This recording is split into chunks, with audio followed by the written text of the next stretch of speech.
একসময়ের বিলুপ্ত বিষধর সাপ রাসেলস ভাইপার ক্রমেই যেন রাজত্ব গেড়ে বসতে শুরু করেছে দেশ জুড়ে। বরেন্দ্র এলাকা ছেড়ে সাপটির খোঁজ মিলছে নদী অববাহিকাতেও। অস্তিত্ব মিলেছে 25 জেলায়। চলতি বছর এই সাপের কামড়ে এখন পর্যন্ত যে হিসেব সেটি দেখা গেছে 10 জন মারা গেছেন। গবেষকরা বলছেন মূলত পদ্মা অববাহিকায় চাঁদপুর, মাদারীপুর, মানিকগঞ্জ এমনকি ঢাকাতেও দেখা মিলছে এই রাসেলস ভাইপারের। এটি একমাত্র বিষধর সাপ যে বাচ্চা দেয় এবং প্রতিবারে জন্ম নেয় 40 থেকে 50টি বাচ্চা। কিছুদিন আগের এই সাপের বিচরণ শুধু চরাঞ্চলে থাকলেও এখন লোকালয়েও দেখা মিলছে। রাজধানীর উপকণ্ঠে দোহার উপজেলার পদ্মা নদীর তীরের এলাকাগুলোতেও দেখা মিলছে এই বিষধর রাসেলস ভাইপারের।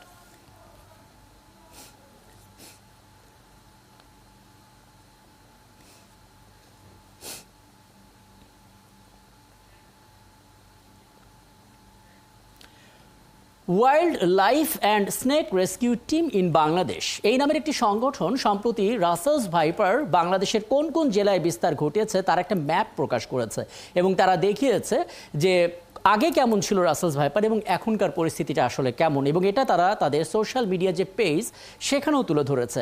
আমরা এই বিষয়টা নিয়ে কথা বলবো, তার আগে একটু এক নজরে দেখে নিতে চাই তারা জেলাভিত্তিক যে ম্যাপটা তৈরি করেছে সেই ম্যাপটা আসলে কেমন।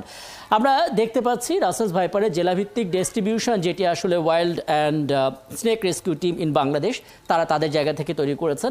আমরা দেখতে পাচ্ছি যে সবুজ রঙের যে অংশটা সেটা আসলে পুরনো রেকর্ড এবং লাল রঙের যেটা আছে সেটি মূলত এখনকার প্রেক্ষাপট বর্তমান পরিস্থিতির কথা বলেছে। আমরা যদি এই সবুজ রঙের অংশটা দেখি তাহলে দেখতে পাচ্ছি নীলফামারী, রংপুর, বগুড়া এবং এদিকে সাতক্ষীরা, একেবারে শেষের দিকে বেশ কয়েকটি জায়গা, অর্থাৎ সব মিলে 7টি মতো জায়গায় এই রাসেলস ভাইপার দেখা যেত 7টি জেলাতে। কিন্তু এখন সেটি লাল অংশগুলো গুনলে আপনি দেখবেন 26টির মতো, তার মানে প্রায় 4 গুণ কিন্তু এই রাসেলস ভাইপারের বর্তমান পরিস্থিতি বেড়েছে। হওয়ারই কথা ছিল, কারণ একবারেই এটি আসলে 50 থেকে 60টি করে বাচ্চা দিচ্ছে এবং সব জায়গায় আমরা দেখতে পাচ্ছি যে মোটা মোটা দাগ যেগুলো বড় করে দেখানো হচ্ছে লাল দাগ, সেখানে পরিমাণটা বেশি বোঝানো হচ্ছে। পাবনাতে দেখতে পাচ্ছি, চট্টগ্রামে দেখতে পাচ্ছি, এদিকে ঠাকুরগাঁও, নীলফামারীতেও আমরা দেখতে পাচ্ছি। মোটামুটিভাবে পরিস্থিতি যখন এরকম তখন আমাদের করণীয়টা কি সেটা নিয়ে আসলে আমরা আলাপে যেতে চাই। যারা এই ম্যাপটি তৈরি করেছেন তাদের পক্ষ থেকে তো একজন থাকবে, এবং তার আগে বলে রেখে আমাদের সঙ্গে ঠিক এই মুহূর্তে যুক্ত আছেন জনস্বাস্থ্য বিশেষজ্ঞ অধ্যাপক ডাক্তার বেনজির আহমেদ, এবং যে সংগঠনের কথা বলছিলাম ম্যাপটি তৈরি করেছেন সেই wild life and snake rescue team in বাংলাদেশের চট্টগ্রাম প্রতিনিধি ফেরদৌস আলম, তিনি আমাদের সঙ্গে আছেন। দুজনকে স্বাগত জানাচ্ছি এবং জনাব বেনজির আহমেদ আপনার কাছে আসবো। তার আগে একটু প্রেক্ষাপট সম্বন্ধে একটা ধারণা পেয়ে আসি, তাহলে আলাপ করতে সুবিধা হবে। ফেরদৌস আলম, একটু বলবেন যেই ম্যাপটা আমরা দেখলাম আপনারা তৈরি করেছেন, কিভাবে এটা করলেন, আপনাদের প্রক্রিয়াটা কিছু একটু জানাবেন এবং সাথে এটাও বলবেন যদি এখনই কোনো পদক্ষেপ না নেওয়া হয় তাহলে আপনাদের প্রজেকশন আসলে কি বলছে, সামনের দিনগুলোতে কোথায় গিয়ে ঠেকতে পারে এই রাসেলস ভাইপারের প্রাদুর্ভাব। জি,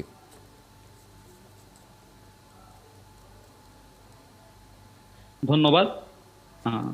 আমরা আমাদের সংগঠনের পক্ষ থেকে কিছুদিন আগে বাংলাদেশের রাসেলস ভাইপারের বর্তমান যে জেলাভিত্তিক বিস্তার রয়েছে সেটা নিয়ে একটা ম্যাপ তৈরি করেছিলাম এবং এটা পরবর্তীতে আমরা অনলাইনে পাবলিশ করার পর দেখা গেছে যে অনেক জায়গা থেকে রেসপন্স হয়েছে এবং এটা মানুষের মাঝে ছড়িয়ে গিয়েছে আর কি। তো আমরা এই ম্যাপটা তৈরি করেছি কয়েকটা ধাপকে অনুসরণ করে। যেমন আমাদের বেসিক যে বেসটা ছিল সেটা হচ্ছে 2018 সালে চট্টগ্রাম বিশ্ববিদ্যালয়ের দুইজন সম্মানিত শিক্ষক ফরিদা হাসান স্যার এবং আবু সাইদ স্যার তারা তৎকালীন রাসেলস ভাইপারের ডিস্ট্রিবিউশন নিয়ে একটা ম্যাপ তৈরি করেছিলেন। আমরা সেটাকে বেস হিসেবে ধরি, যেহেতু 2013 সালে রাসেলস ভাইপারের দেশে আবার পুনরায় যে ফিরে আসা বা জেগে ওঠার পর 18 সালের পর দিয়ে এই লাস্ট কয়েক বছরে অনেক বেশি বিস্তার লাভ করেছে। এজন্য আমরা 18 সালটাকে এবং 2013 সালকে, যেমন ওখানে আমাদের যেগুলো ওল্ড রেকর্ড দেয়া সবুজ দাগে, সেগুলো আসলে 13 সালের আগের ডিস্ট্রিবিউশন, যে 13 সালের আগে সেখানে এটার বিস্তার ছিল। এবং 2018 সালে আমরা যে ম্যাপটাকে অনুসরণ করেছি তখন সেখানে 16টির মতো জেলা চিহ্নিত ছিল, যার মধ্যে প্রায় 6-7টি হচ্ছে ওল্ড রেকর্ড ছিল, মানে 8 থেকে 9টি জেলার মধ্যে রাসেলস ভাইপারের বিস্তারটা ছিল মেইনলি। তো 18 সাল থেকে 24 সাল এই 6 বছরে আমরা এখন দেখতে পাচ্ছি যে হচ্ছে 26 থেকে 27টি জেলায় বর্তমানে রাসেলস ভাইপার পাওয়া যাচ্ছে। তো আমরা এই 18 সালের ম্যাপটার পর আমরা বিভিন্ন সোর্স থেকে তথ্য কালেক্ট করেছি। যেমন আমাদের যেসব রেস্কিউয়ার আছেন বাংলাদেশে যারা কাজ করছেন, তারা তাদের রেস্কিউ যে লোকেশন আছে সেই লোকেশন থেকে আমরা বিভিন্ন ডেটা কালেক্ট করেছি। বিভিন্ন নিউজ মিডিয়া, প্রিন্ট মিডিয়ায় চলে আসা যে আপনার নিউজ বুঝতে গুলো পারছি, ছিল। বিভিন্ন ঘটনা এবং রেস্কিউ টিমের সদস্যদের কাছ থেকে তথ্যগুলো নিয়ে আসলে আপনারা সাজিয়েছেন। কিন্তু আমরা জানি যে পরিসংখ্যান বা যখন কোনো ডায়াগ্রাম আঁকানো হয়, চিত্র আঁকানো হয়, তখন কোনো না কোনো মডেল ব্যবহার করা হয়, স্ট্যাটিস্টিক্যাল মডেল, যেটি দিয়ে আসলে বোঝা যায় প্রজেকশন কোথায় গিয়ে ঠেকতে পারে। তেমন কোনো ধারণা কি দিতে পারেন কোথায় গিয়ে আসলে ঠেকতে পারে? জি অবশ্যই।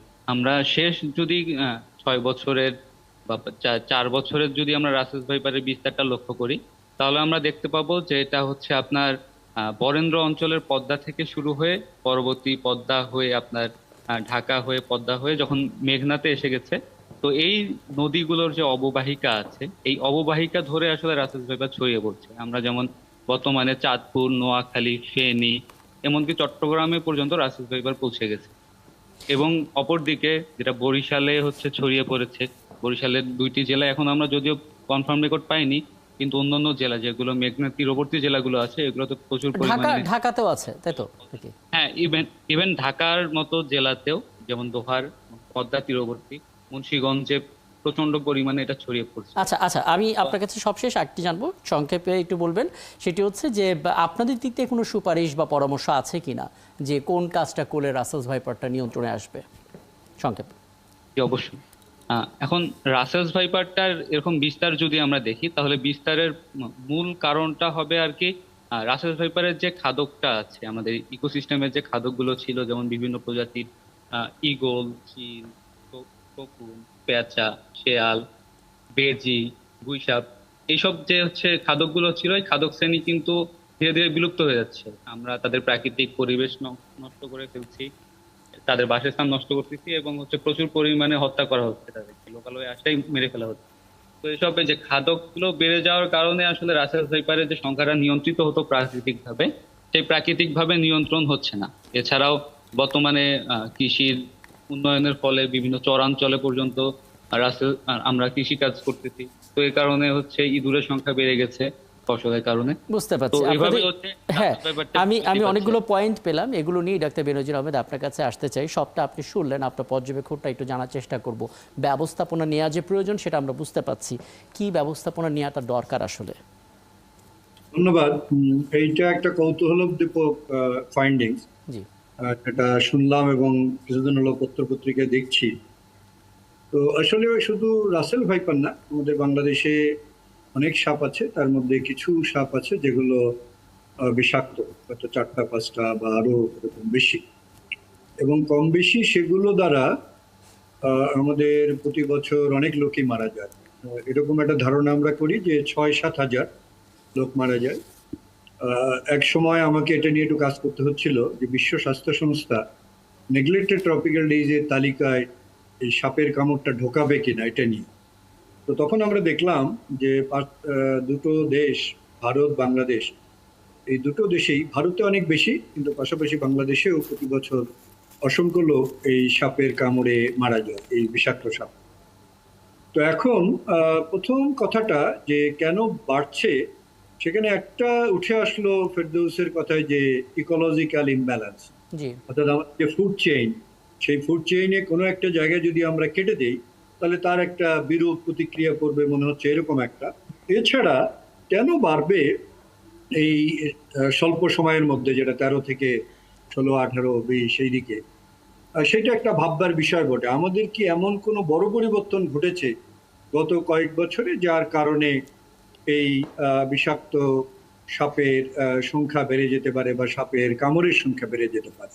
একটা ব্যাখ্যা ফেরদৌসের কাছে শুনলাম, হতে পারে, কিন্তু এছাড়াও এটা আমাদের দেখতে হবে। আর যে ম্যাপিংটা দেখলাম, এইটা আমি জানি না যে আমাদের ময়মনসিংহে, বিশেষত আমার মনে পড়ে আমি যখন সিডিসি ডিরেক্টর ছিলাম, প্রচুর অ্যান্টিভেনম দিতে হতো ময়মনসিংহ, এবং সেখানে বেশ কিছু ডেথ হতো, কিন্তু সেই ময়মনসিংহটা দেখলাম না। জানি না একইভাবে পার্বত্য চট্টগ্রামগুলো, বান্দরবন আমার মনে আছে, অনেক অ্যান্টিসেনেক ভেনম দিত। তো যাই হোক, এটা যেহেতু ওনারা শুধু রাসেল ভাইপার বা চন্দ্রবোড়ার কথা বলছেন, কিন্তু অন্যান্য সাপগুলো আমাদের যেগুলো আছে গোখরো থেকে শুরু করে অন্য যেগুলো আছে সেগুলোরও আসলে দরকার। আমাদের জানা দরকার যে বাংলাদেশে তাদের কিরকম বিস্তার বা বুঝতে পারছি। দেখুন, আছে আমরা আমরা আমরা কথা বলছি এই রাসেলস ভাইপার নিয়ে, এবং এই ইস্যুটি নিয়ে কথা বলতে গিয়ে আপনি দেখবেন যে এখানে কৃষি এবং স্বাস্থ্য দুটো ডিপার্টমেন্টই কিন্তু জড়িত। সেই হিসেবে সরকারের মুভমেন্টটা আসলে কেমন হওয়া উচিত, যেহেতু সময়ের সাথে সাথে জিনিসটা বাড়ছে এবং আলোচনাও তৈরি হচ্ছে? আমার মনে হয় যে স্বাস্থ্য বিভাগের তো অবশ্যই দায়িত্ব হবে মানুষের মৃত্যু প্রতিহত করা, এবং সেটা করতে হলে আমি যে ঘাটতিটা দেখি, দুটো ঘাটতি দেখি আমি।